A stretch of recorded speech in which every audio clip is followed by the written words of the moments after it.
La famille va établir ça, hôtel par exemple, par exemple. Et cause à la paix brisée par la prière. Et cause, oui, c'est ce que j'ai dit. On appelle ça une bandeli, livre et Juge chapitre 6, verset 1 à 26. Et vous allez comprendre que Gédéon se plaignait des défaites. Il se plaignait que j'ai fait un grand travail. Comment il n'y a pas de résultats? Nous avons une explication. Nous avons dit que Zonga Nanda Kwatata Nayo. Brise l'hôtel des balles qui est dans la maison de ton père.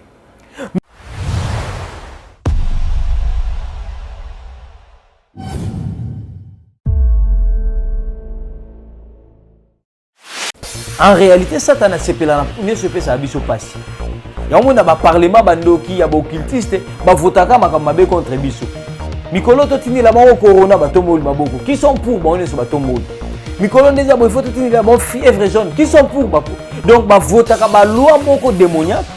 On se ba établir on a kati ya ba famille, ba établir on a kati ya ba quartier, ba établir on a kati ya ba peuple, ba établir on a kati ya ba tribu. Hôtel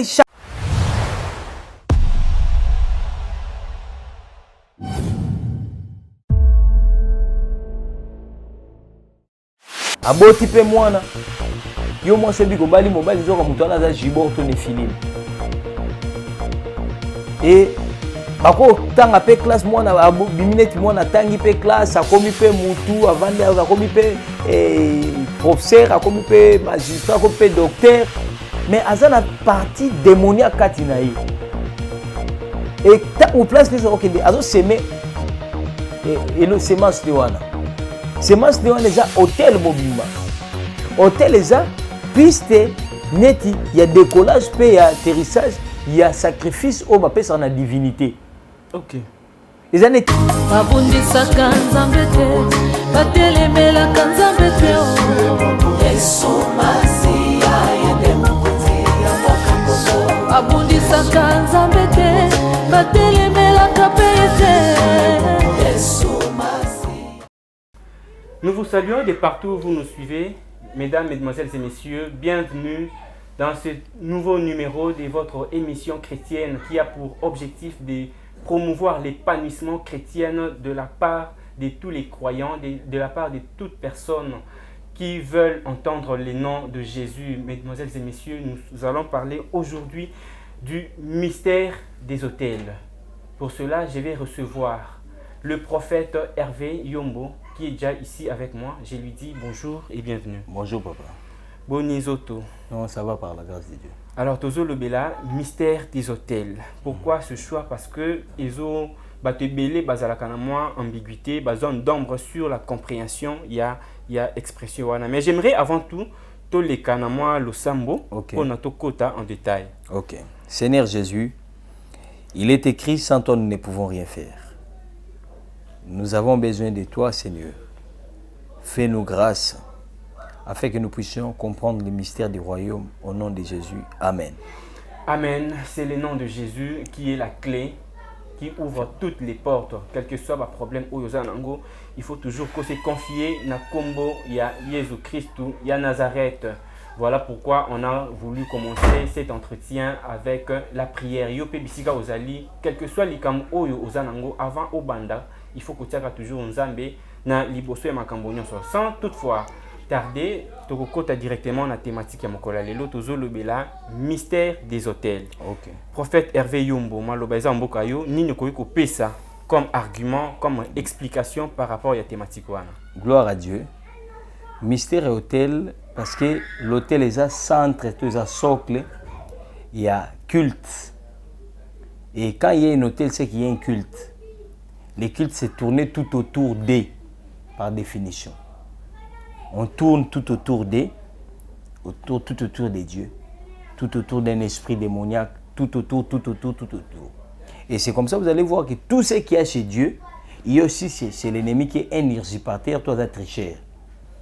Et vous verrez que la première des personnes qui a offert Dieu lui-même, qui a érigé une telle place à sacrifier, moi n'en pas qui est Jésus-Christ. Moi-même, Jean Lobiké, j'ai vu, il y avait un agneau qui était comme immolé. Et cet agneau-là, c'était Jésus qui était sur l'autel. Et vous allez voir qu'il y a les messieurs qu'on a appelés Abel. Et Bible dans livre à Hébreux chapitre 11 que même quand même il n'est plus, mais son sang continue à faire quoi? À crier sur l'autel.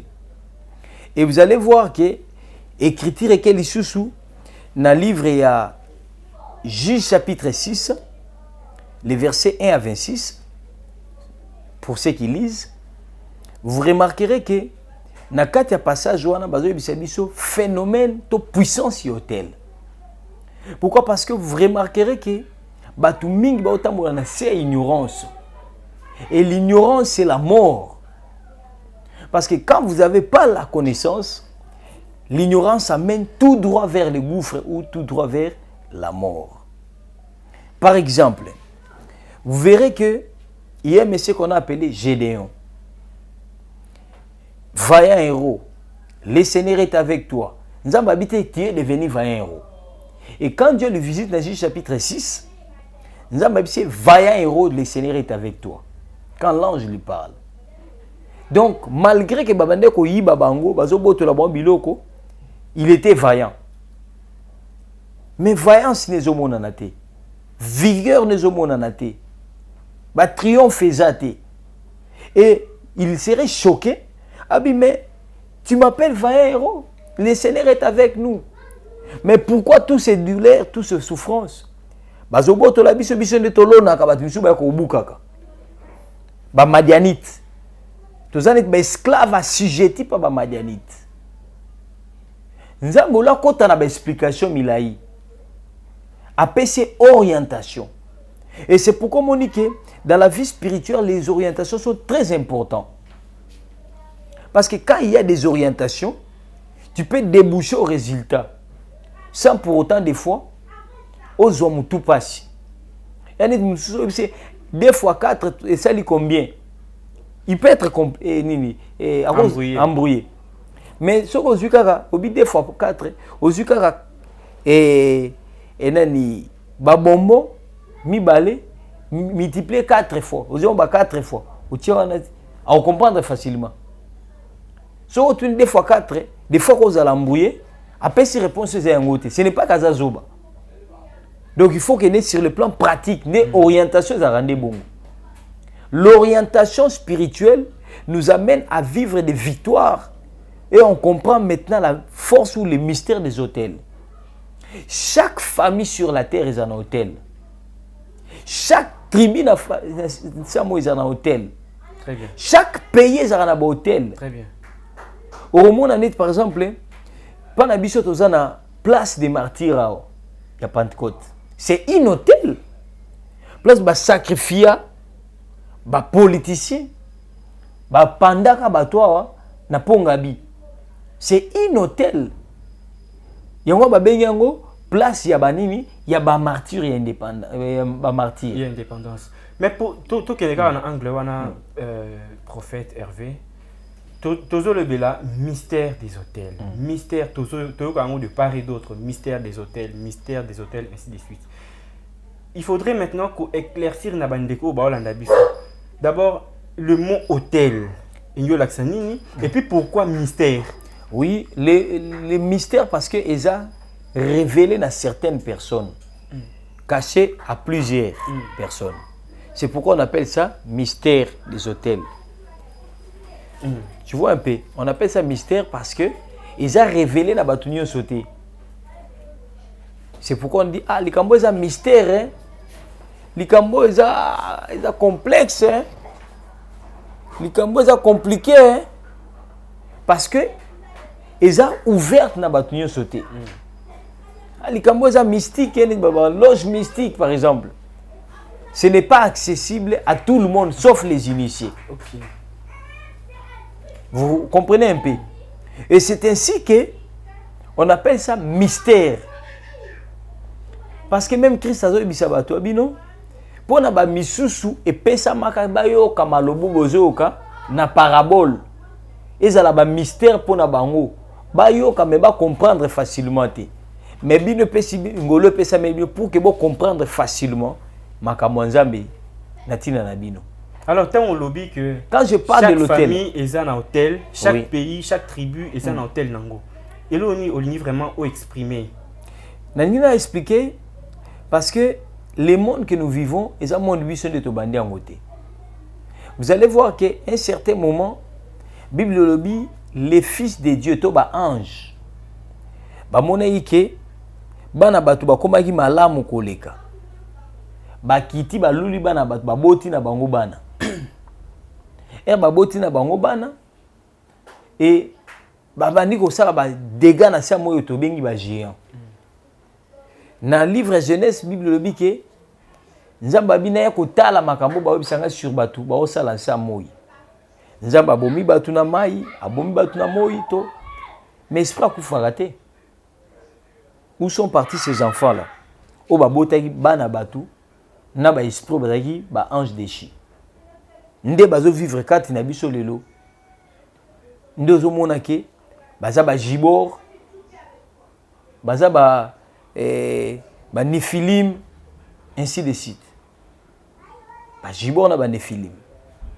Et ce que tu as na église ya Nigeria to ya Ghana, lelo bazongi ici ba livre zaki classé secrète neti livre Enoch.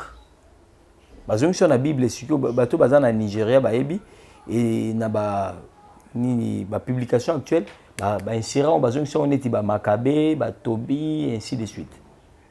Pourquoi? Parce que église catholique na 1800 et quelques, il y a un cardinal avec ba longolango ezala uniquement pour na batumo wa catégorie songolo. Mais avec les recherches, vu le contexte actuel, l'église a remarqué parce que moi j'ai la démarche sur l'église faut ça là. Parce que toute écriture est inspirée de Dieu. Et nakata livre nani bazo expliquer makambo nazo loba ao. Sur ba Jibor na ba Néphilim na ba misusu wana. Et ba Jibor wana ce sont des esprits au batika la lelo. Bazo vivre kati na batu. Et conséquence c'est ça que ako ya pa bali mwasi aboti pe mwana yo mwasi biko bali mobali nzoka mutu wana za Jibor to Néphilim. Et bako tanga pe classe mwana bimineti mwana tangi pe classe akomi pe mutu avande akomi pe professeur akomi pe magistrat akomi pe docteur mais azana partie démoniaque katinaï et tant place ni so okende azo semer et le semence de wana semence de wana za hôtel mobimba hôtel eza piste neti ya décollage pe ya atterrissage ya sacrifice au bapesa na divinité. OK. Eza neti table au ba servaka divinité. Pour na biso ba chrétien au ba servir la nzambe. Ya mo Bible lo ba ke mitema na bino eza l'hôtel o nzambe azozwa lokumu. Milimo na bino eza hôtel. Banzoto na bino eza ba sacrifice au bapesa na nzambe. Et maintenant muto bongo famille so akoti na famille. So azu mwasi. D'office a commis moi c'est un hôtel ya diable. Place aux milimo azokaba. Place aux étoiles azoko se servir nango. Et comme piste ya décollage pe ya atterrissage avec esprit démoniaque. Est-ce qu'on a ba famille ba vieux toleki ba koko na biso mingi na tango ba ibara pe nzambe te. Mingi ba salara ba divinité wana. Ba dieu de pierre, ba dieu des eaux, ba dieu des forêts. Et bazaki na ba alliance ba signer na bango. Pour que to kanga nyama par exemple so nyama omona na zamba te ba se référer na nzambo atala la zamba. Oya bango wana. Eza contraire bo kende kuna. Eza hôtel il faut bo trésor donc hôtel eza point de contact. Oya nzambe na batu. Tout dépasse quoi nzambe muto servir.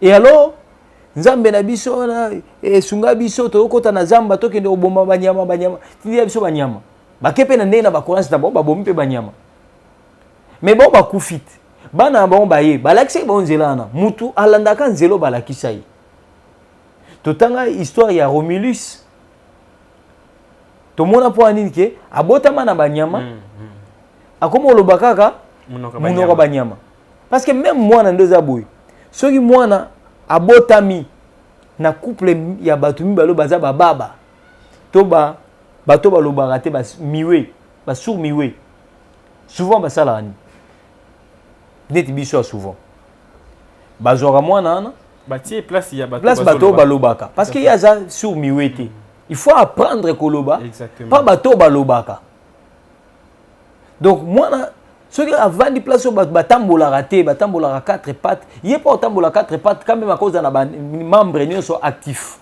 et maintenant muto bon place azali à construire hôtel wana oka parfois makamanza menanga ninga ngote tala muto na malam parfois za ne film parfois za jibo origine na mutu wana parfois bima na ndako nganga mutu musu ndako abima amona papa ne amemaka banganga na ndako ba sala ba incantation pas neza normal siko place so comme na secteur moko to na milieu moko ou parfois ba otanga Yesu parfois pour na hypocrisie ko mibomba nanu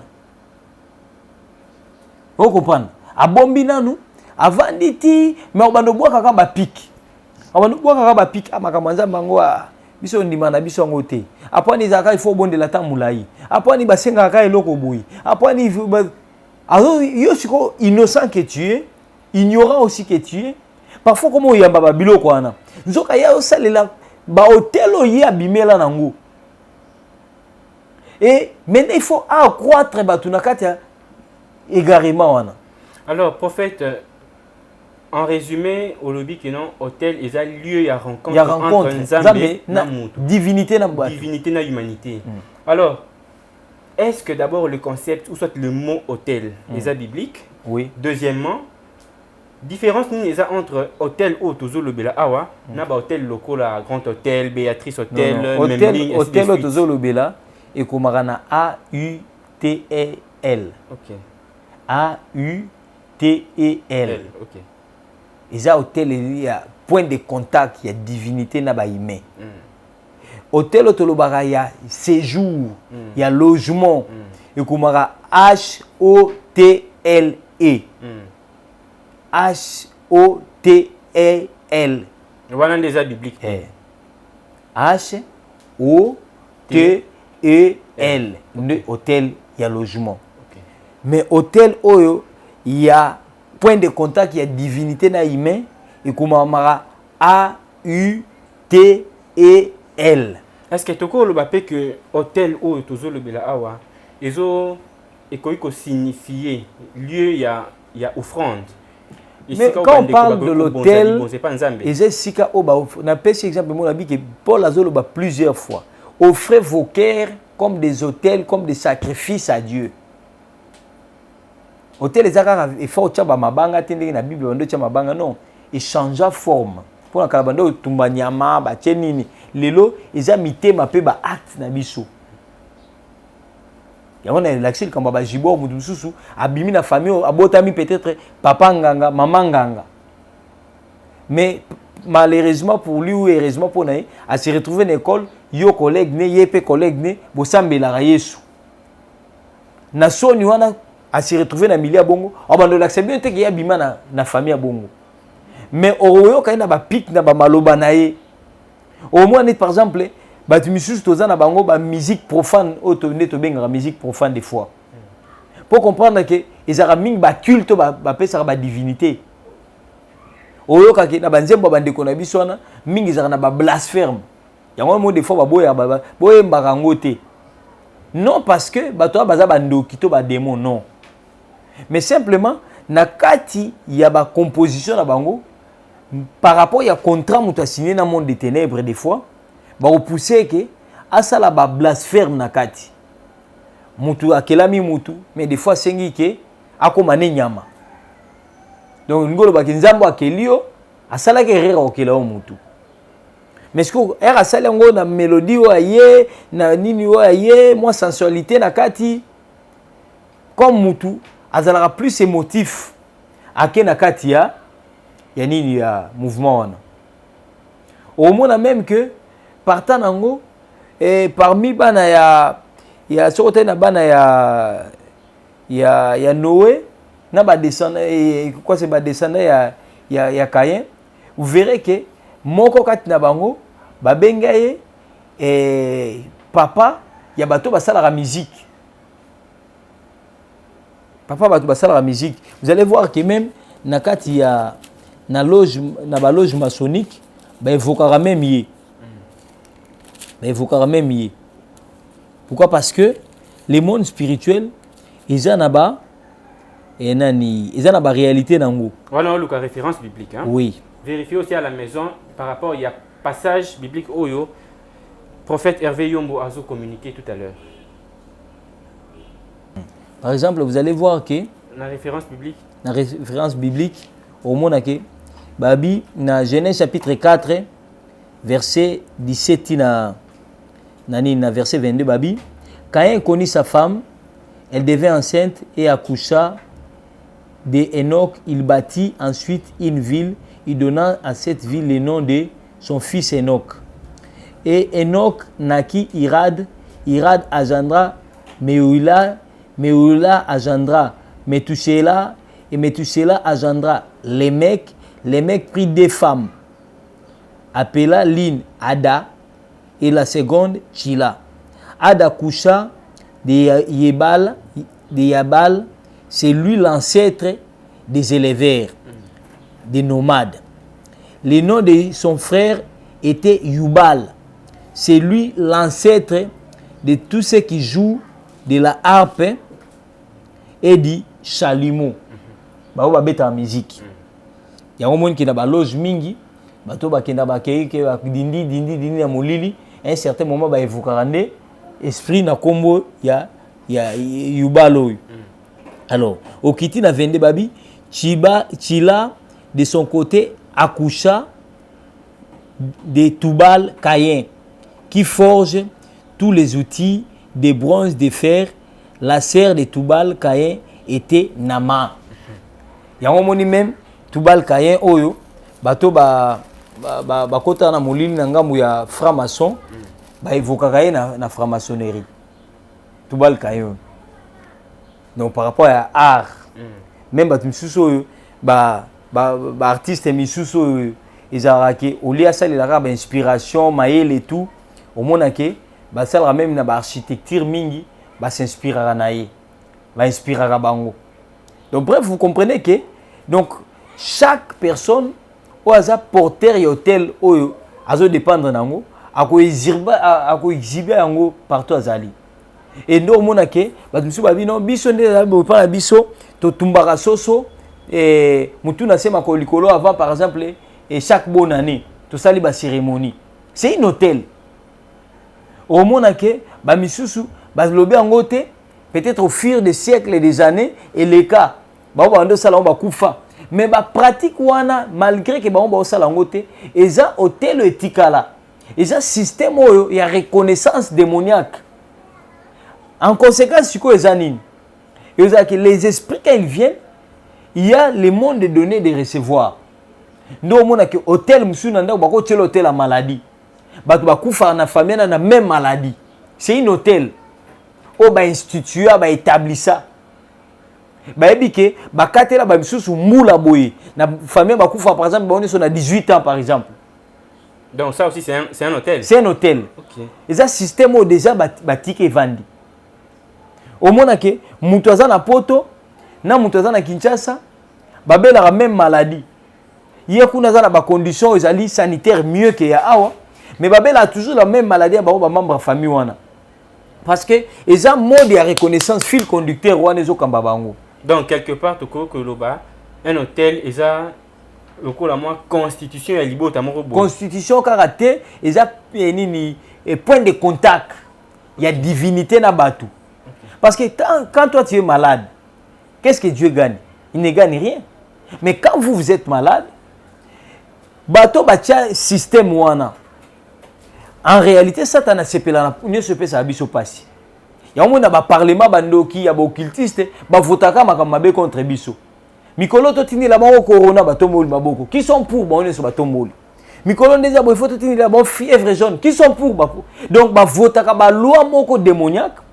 Est-ce qu'on va établir on a quatre famille, va établir on a quatre quartier, va établir on a quatre peuple, va établir on a quatre tribu. Hôtel chaque tribu, chaque famille a un hôtel moko identifié. Et maintenant est-ce que Moutou a révélé dans comprendre ngo. Au moins que la famille soit établie hôtel par exemple, bateau balaté par exemple. Et que vous allez être brisé par la prière. Et cause, oui, c'est ce que j'ai dit. N'a pas ça une bandeli, livre et à Juge chapitre 6 verset 1 à 26. Et vous allez comprendre que Gédéon se plaignait des défaites. Il se plaignait que j'ai fait un grand travail. Comment il n'y a pas de résultats? Nous avons une explication. Nous avons dit que zonga nanda kwa tata na yo. Brise l'autel de balles qui est dans la maison de ton père.